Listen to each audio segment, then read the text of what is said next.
Okey, insyaAllah. Assalamualaikum warahmatullahi wabarakatuh.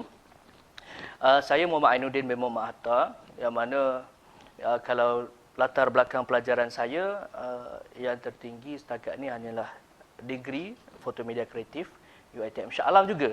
Sama dengan kita punya ceramah hari ni. Alright. Jadi apa lagi nak tahu? Career saya pula selepas habis belajar tu, bukan selepas habis belajar je lah. Semasa saya diploma lagi, saya sudah ada company sendiri, iaitu Ainuddin Hatta Studio, yang mana kita menjalankan perniagaan fotografi dan videografi sampailah ke hari ini. Tapi kalau kiamat, kita tak tahu apa jadi. Alright.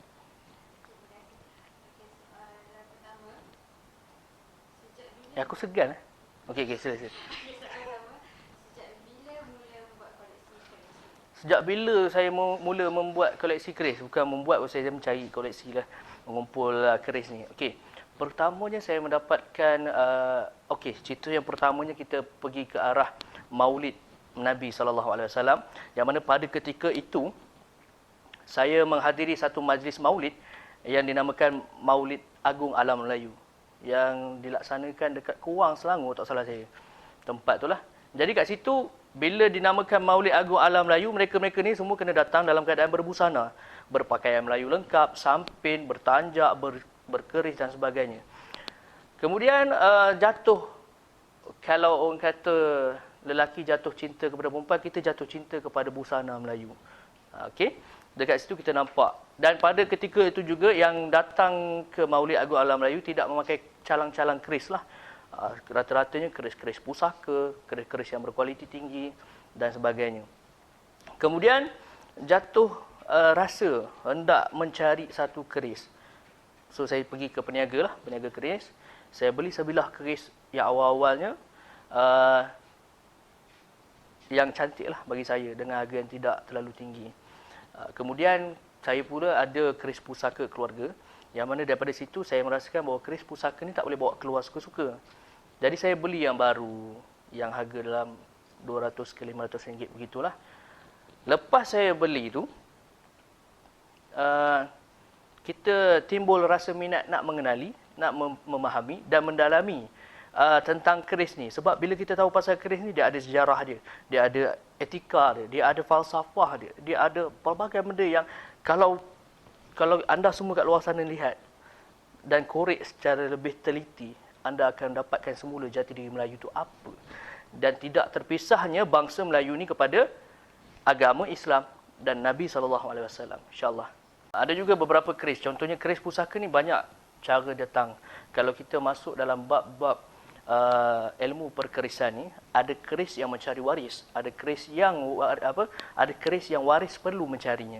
Bermaksud keris ini datang dalam keadaan diserahkan ataupun dalam keadaan kita membeli dan mencari. Kedua-duanya masih dikategorikan sebagai keris pusaka keluarga.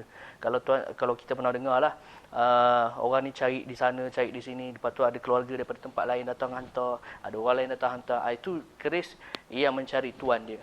Ada juga keris yang datang dalam keadaan kita kena mencari di kedai dan sebagainya, keris-keris lama ni, dan kita kena rujuk pada pakar. Pakar maksud saya ni ahli-ahli agama yang boleh melihat di alam. Ini dah masuk bab mistik dan kerohanian lah. Kita jangan sebut mistik lah, sebab mistik ni orang dah anggap pelik. Kita sebut bab kerohanian. Yang ni kita kena betulkan perspektif masyarakat terhadap keris. Bab kerohanian tu ada, bab mistik juga ada, tetapi kita melebihkan kepada bab kerohanian. Sebab kerohanian ni lebih menumpukan diri kita kepada Allah SWT dan Nabi SAW. Okey, jadi daripada situlah bermulanya minat untuk tambah lagi dan tambah lagi.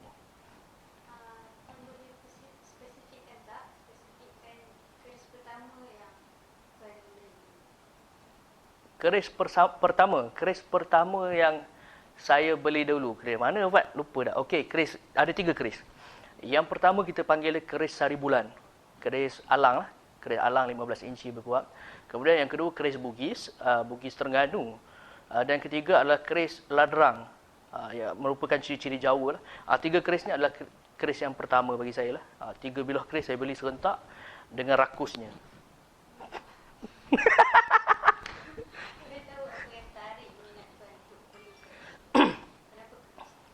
Okey, kenapa minat pada keris ni? Bila saya cerita, orang takkan percaya. Sebab bila kita tengok keris, kita akan nampak seorang wanita yang cantik.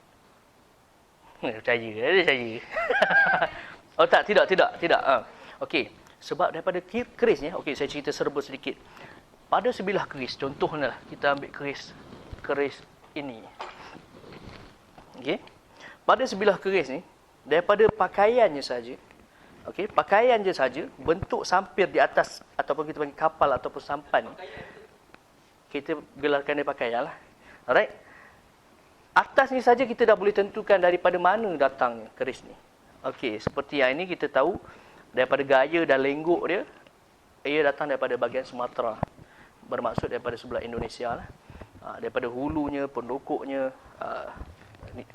kita panggil sampir dan pakaiannya lah. Sarung lah, sarung keris. Okey. Bila kita tengok pada bilah pula. Bila pada bilah ni kita tengok daripada lenggok bentuk keris tu mencondong dia bagaimana, rupa dia buat bahagian akut dia bagaimana dan sebagainya, kita boleh kategorikan dia datang daripada mana. Sebab apa? Sebab keris ni pada asalnya adalah identiti kepada seseorang individu. Contoh kalau hari ni kita ada IC, orang dulu pakai keris, lahir-lahir dia dah bagi keris. Sebab apa? Tahu bila dah dewasa, anak tu pergi ke mana, sekalipun dah ke mana-mana, dia akan memegang ni sebagai jati diri dia. Dia kenal mana asal usul dia, di mana dia punya tempat. Itu yang pertama lah, daripada segi kesenian. Yang kedua, daripada segi kesenian dia pula. Kita lihat, kalau tuan tengok tadi, kalau kita tengok tadi, Anina tengok, dia ada pamor, corak-corak pada bilah keris ni. Setiap keris berbeza. Ya, ini di antara kesenian yang kita titipkan dalam sebilah keris. Ni kalau kita tengok daripada aspek kesenian lah. Kemudian, falsafah pada keris tu yang menarik minat saya sebenarnya. Yang mana falsafah keris ini, kalau nak diceritakan tak cukup 3 hari 3 malam. Kalau kita pegang keris ni, ibarat kita memegang kitab dan sunnah. Kan? Sabda Nabi SAW,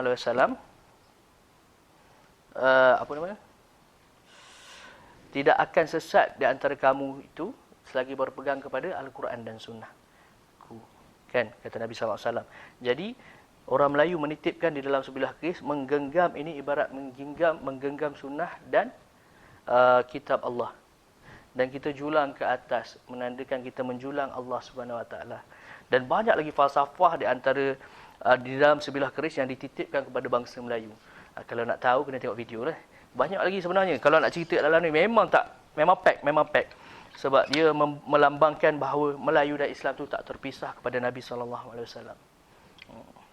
Itu yang paling menarik. Tak ada selain itu.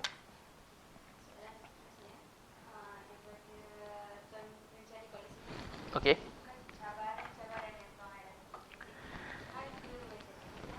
Okey. Cabaran yang pertama, tambah-tambah saya main keris-keris antik. Keris-keris antik ni dalam pasaran harga tidak menentu. Boleh jadi kita bernasib baik kita dapatkan dengan harga ratus-ratus, tetapi majoriti kat sini kita dapatkan dengan harga beribu-ribu ringgit. Macam Nina datang ke sini, Nina tengok ni totally kita baru kalkulate pagi tadi, kira dalam lebih kurang 60,000 yang ada di sini buat masa inilah. Jadi kos yang pertama. Yang kedua adalah daripada kesusahan kita nak mendapatkan keris antik yang berkualiti. Sebab keris antik, kalau kita sebut antik ni, usia dia lebih 100 tahun.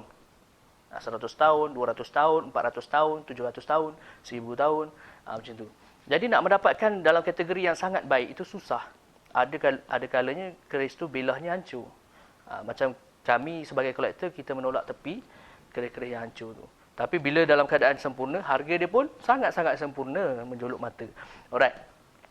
Yang ketiga pula, kita terpaksa mendaki gunung, meredah muara sungai, meredah laut dan sebagainya, jumpa naga 7 kepala, bertarung sehingga dia keluarkan api. Jadi itu benda-benda yang kita kena atasi untuk mendapatkan sebilah keris yang berkualiti tinggi.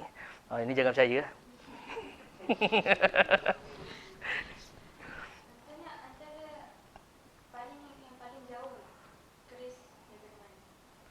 Yang paling jauh keris daripada syurga.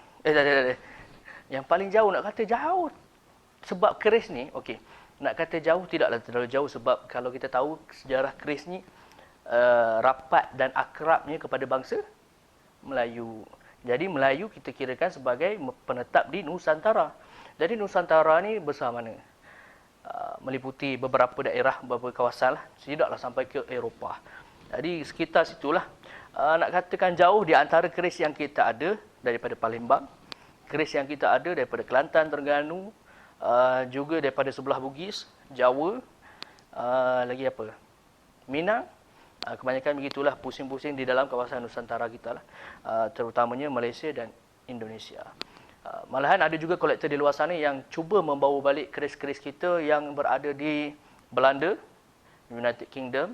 Baru-baru ni ada yang kecoh baru dapat daripada London, sebab peristiwa sejarah yang telah merobek hati bangsa kita, yang mana mereka telah membawa keris-keris pusaka yang sangat hebat ni ke tempat mereka.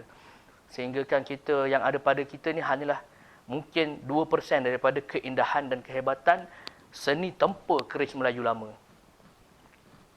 Hebat kat aku cakap ni. Macam boyo dia orang hampir percaya ni.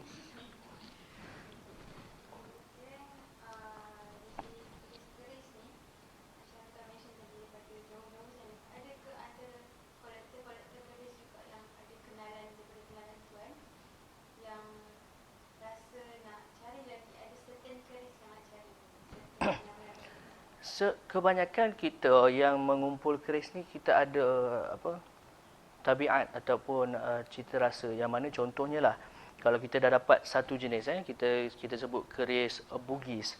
Fat, ada keris Bugis Fat? Oh, minta maaf masuk sekali nama tu yang tegak tu. Tak bersarung. Alright, sekejap saya tunjuk satu Contoh saya terpaksa tunjuklah. Okey, sebab bila koleksi keris ni, contohnya keris Bugis macam ni kan, luk 7. 1, 2, 3, 4, 5, 6, 7. Bila ada 7 luk, kita akan cari yang 1 luk, akan cari yang 3 luk, akan cari yang 5 luk, akan cari 9 luk, 11 luk, 13 luk. Panjang ke pendek tak kisah, tapi luk tu kita main peranan juga. Ada juga yang mengumpul keris selit saja, 10 inci, 12 inci. Tapi luk semua tu dia nak ada, corak tu dia ada. So, macam keris Palembang. Kita kat sini banyak koleksi keris Palembang lah. Keris Palembang 1 luk, keris Palembang yang berbentuk naga, keris Palembang 11 luk, macam itulah. Itu di antara kepuasan kami sebagai kolektor lah kan. Actually saya juga jual beli keris. So ini di antara yang belum terjual dan ada juga yang saya koleksikan sendiri. Bolehlah beli.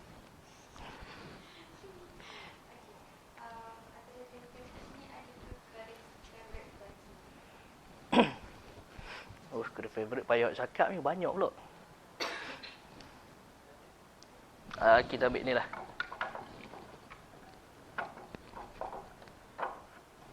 Ini di antara keris favourite saya lah.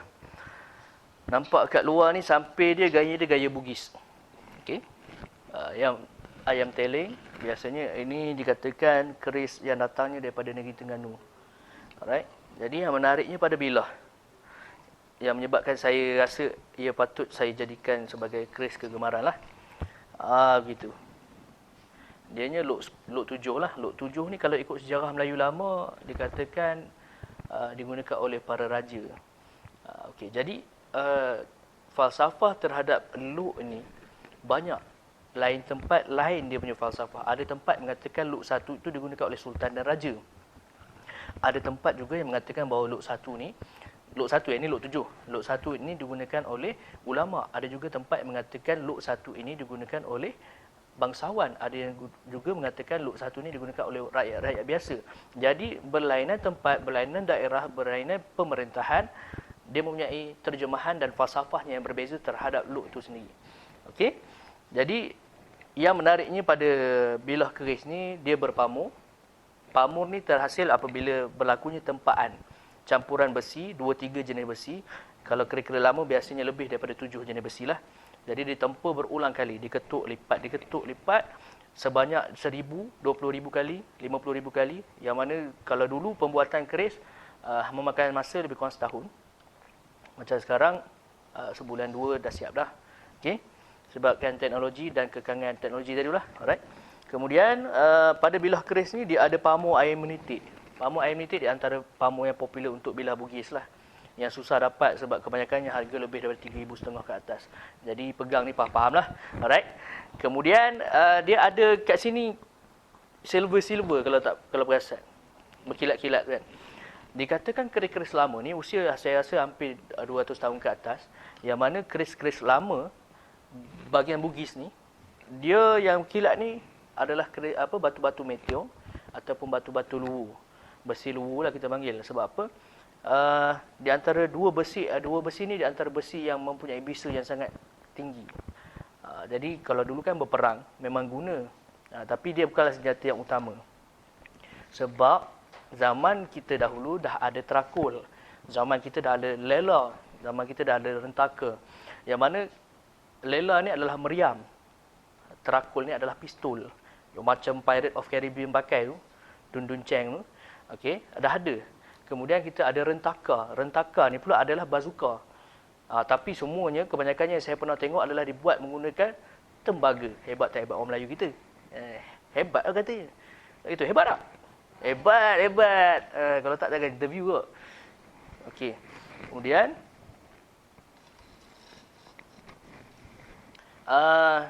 dia ada pendukuk di sini, pendukuk tembaga lama lah. So, bayangkan saya ada koleksi. Kejap lagi boleh close up sikit. Yang mana koleksi-koleksi lama, pendukuk benda ni saja boleh cecah ribuan ringgit. Bukan kita cerita pasal nilai dia. Ini bagi kolektor lah. Kolektor kita akan melihat pada nilai dia, cantiknya, seni dia. Tapi kalau bagi orang yang nak berniaga adalah tentu-tentu spek-spek dia.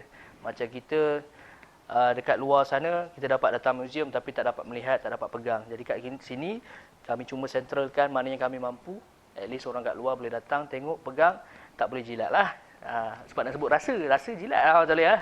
Tak boleh lah, ni beracun. Okey? Jadi apa lagi nak tanya tu? Dah sampai hujung, okey? Betul juga, jauh ni. Okey. Masuk bola sepak pula. Okey. Jadi, saya suka masyarakat sekarang untuk kenal dengan keris. Sebab hari ini rata-rata masyarakat kita Melayu mempunyai pandangan yang skeptikal ataupun kita panggil stereotip terhadap keris. Yang mana keris ini merupakan satu barang peninggalan pusaka yang bersaka. Yang mempunyai orang kata makhluk-makhluk gaib, mempunyai mystikalnya. Tetapi rupanya keris ini mempunyai nilai sejarah yang sangat tinggi. Dia mempunyai nilai seni yang sangat tinggi. Dan dia juga mempunyai nilai keagamaan yang sangat dalam. Okey, jadi daripada sebilah keris kita boleh memahami beberapa pecahan daripada hadis Nabi SAW berkenaan dengan Jibril datang kepada Nabi, ikhbirni anil Islam. Ajarkan aku pasal Islam. Nabi kata, rukun Islam Nabi sebut. Ajarkanku tentang iman. Betul? Nabi sebut 6 rukun iman. Ajarkan aku tentang ihsan. Nabi sebut bila ihsan ni ibarat kita ibarat kita melihat kita merasakan diri kita, ibarat Allah tu melihat kita. Jika kita tak dapat merasakan tu, macam ni ibarat kita melihat Allah dan Allah melihat kita. Tapi kalau kita tak dapat melihat Allah, merasakan bahawa Allah tu melihat kita sepanjang masa. Dan dalam hadis yang terakhir, ajari aku tentang kiamat. Daripada sebilah keris dapat huraikan benda itu. Tapi itu saya tak akan huraikan kat sinilah. Okey, kemudian buang persepsi buruk terhadap keris, yang keris ni digunakan untuk menarik duit, jampi serapah. Lepas tu kalau orang asapkan keris dan sebagainya tu. Okey, saya ceritakan serba sedikit kenapa orang limau keris. Bila kita guru saya ada mengatakan bahawa dalam limau tu dia ada satu ejen, saya lupa namanya, tetapi anda bayangkan bila kita basuh pinggan, ada minyak, ada apa semua kan, kita pakai sunlight. Dalam sunlight ada limau. Ada, kau takkan khurafat kot cuci pinggan ni, bung. Betul tak? Sama juga dengan keris. Bila dia berkarat, kadang-kadang keris ni dirawat, kita menggunakan minyak keris. Letak minyak bunga untuk bagi dia segar dan wangi. Kenapa pula orang tanya, kenapa pula pakai minyak keris? Kenapa kena wangikan keris? Sebabkan falsafah yang pertama keris adalah keris ibarat diri kita. Jadi diri kita perlu wangi tak? Perlu wangi. Perlu mandi tak? Perlu mandi. Bila kotor, mandi kelecak bagai-bagai tu, mesti cuci diri. pakai sabun, nak bau kuat, hilang, pakai limau. Betul?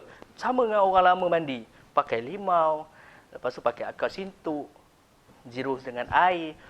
Lepas mandi keringkan badan tak? Kering kan? Cuma beza kita manusia lap pakai kain, lepas tu dah lah. Tapi kalau keris ni, sebabkan dia ada rongga dan dia bersih, bukannya macam kulit kita boleh kering sendiri. Jadi dia memerlukan satu kaedah pengeringan pada ketika dahulu, iaitu menggunakan kemenyan. Dan kemenyan yang dipilih bukannya yang busuk, yang wangi. Hari ni bukhor. Tahu bukhor? Wangian Arab yang kalau korang tengok dekat Masjidil Haram, dia orang bawa keliling, nyalakan asap dan sebagainya. Wangian itu, sebab apa? Daripada wangian itu ada damar. Damar tu dia akan keluar minyak. Minyak tu akan bahasa Inggeris payah pula. Evaporize. Itu ayat dia. Jadi dia akan menguap. Minyak tadi tu akan melekat pada bilah keris dan menutup rongga keris tadi daripada masuk air, elemen air yang lain. Bila bersih, kena air, mudah karat tak? Mudah.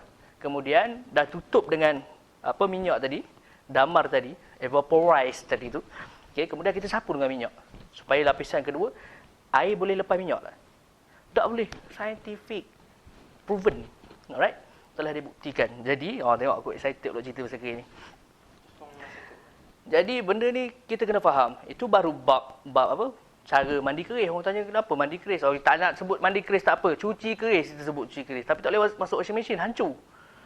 Kalau tak hancur bilah keris, hancur washing machine tu.